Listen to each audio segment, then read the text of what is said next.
तर विधान भवन परिसरात एक मजेदार प्रसंग पाहायला मिळाला। छत्रपती शिवाजी महाराजांच्या पुतळ्याला अभिवादन केल्यानंतर पेढे भरवण्यात आले। यावेळी मंत्री आशिष शेलार यांनी उपमुख्यमंत्री एकनाथ शिंदेंना पेढा भरवण्याचा प्रयत्न केला, मात्र शिंदेंनी तो पेढा खाणं टाळलेले। शेलार यांनी आग्रह करूनही शिंदेंनी त्यांच्या हातचा पेढा खाल्ला नाही। मात्र त्यानंतर मुख्यमंत्री देवेंद्र फडणवीस यांनी एकनाथ शिंदेंना पेढा भरवला।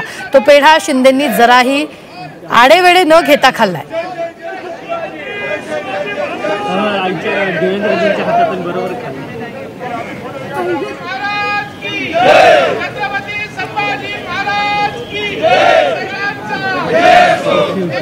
शिंदे साहेबांचा अजित दादांचा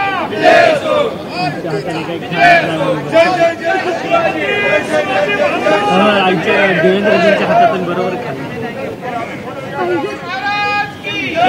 छत्रपती संभाजी महाराज की एकनाथ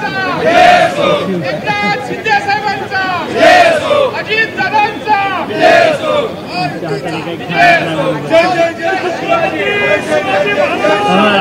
देवेंद्रजींच्या हातातून बरोबर खाल्लं।